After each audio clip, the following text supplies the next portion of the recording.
मंजिल मिले ना मिले ये तो मुकद्दर की बात है। अरे मंजिल मिले ना मिले ये तो मुकद्दर की बात है, लेकिन हम कोशिश भी ना करें अब ये तो गलत बात है। हेलो मेरे प्यारे दोस्तों, स्वागत है आप सभी का आपके favourite YouTube channel smart student with Shraddha में। और आज के वीडियो में मैं आप लोग के लिए लेकर के आई हूँ डॉक्टर राजेंद्र प्रसाद जी का जीवन परिचय, जो कि कक्षा 10 वाले बच्चों के लिए बहुत ज़्यादा इम्पॉर्टेंट है।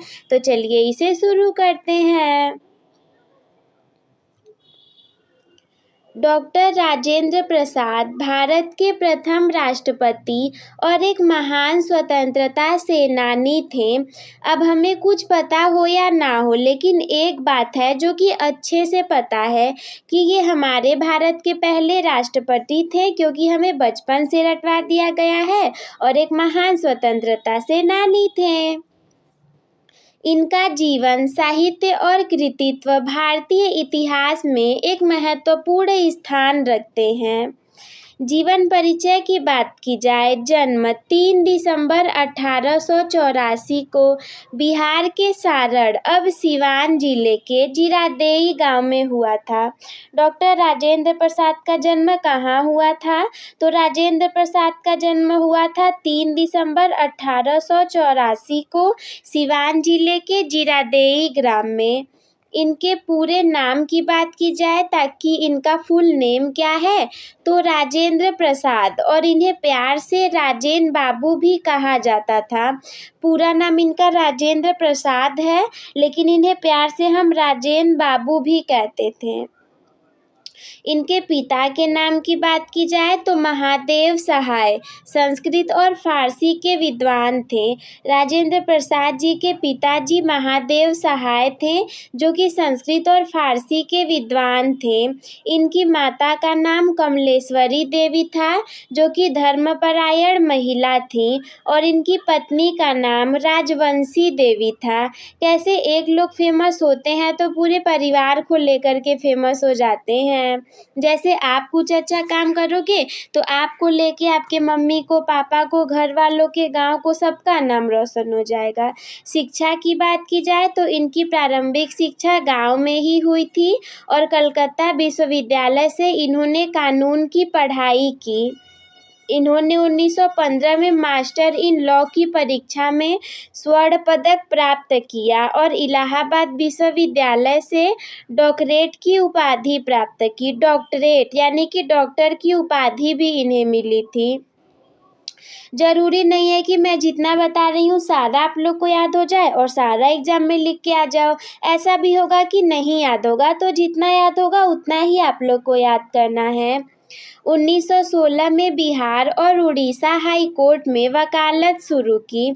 स्वतंत्रता संग्राम में भूमिका, 1911 में भारतीय राष्ट्रीय कांग्रेस में ये शामिल हुए थे, और 1916 में लखनऊ अधिवेशन में महात्मा गांधी से मिले और उनके चंपारण सत्याग्रह में महत्वपूर्ण भूमिका निभाई। 1920 में असहयोग आंदोलन में शामिल होने के बाद इन्होंने वकालत को छोड़ दिया, और नमक सत्याग्रह 1931 और भारत छोड़ो आंदोलन जो 1942 में चला था, इसमें इन्होंने सक्रिय रूप से भाग लिया और बहुत बार जेल भी चले गए थे। वैसे ही दुनिया इतनी बेकार है, आप कुछ भी अच्छा करने के लिए जाओगे आपको जेल जाना पड़ेगा, गालियाँ सुननी पड़ेंगी, आप चैन से तो रह ही नहीं सकते। फिर ये संविधान सभा के अध्यक्ष रहे और भारतीय संविधान के निर्माण में महत्वपूर्ण योगदान दिया।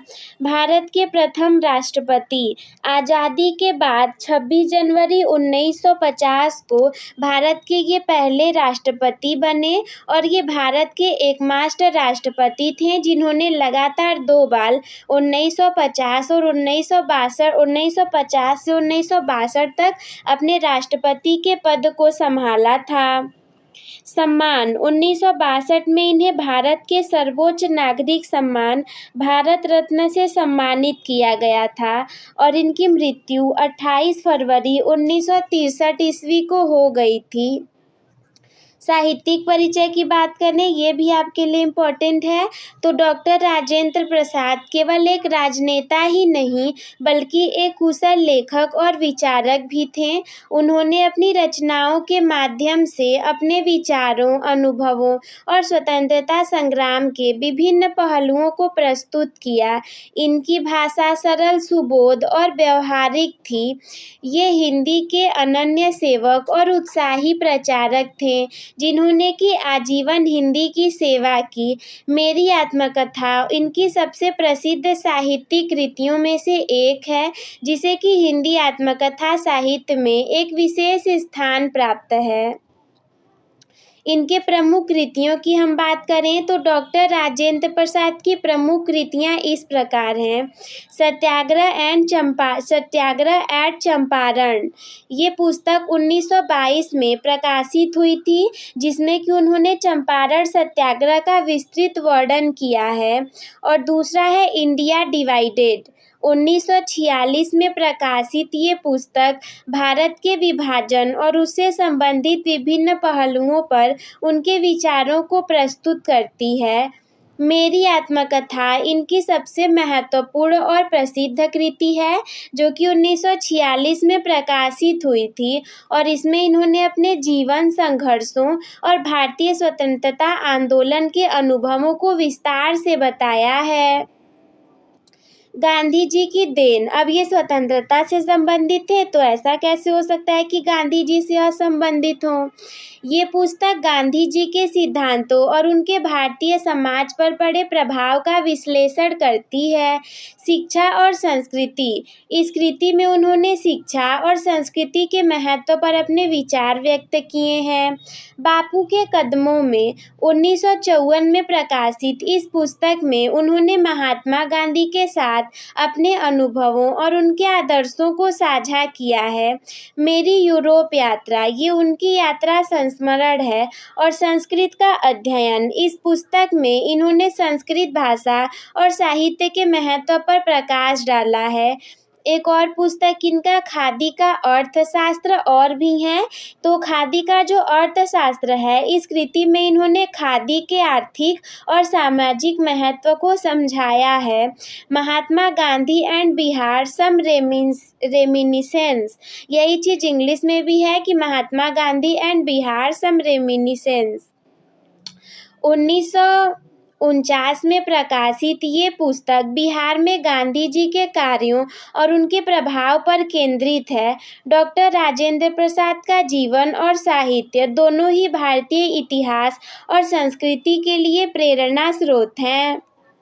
तो ये हो गया राजेंद्र प्रसाद जी का जीवन परिचय। मुझे उम्मीद है कि आप लोग को समझ में आ गया होगा।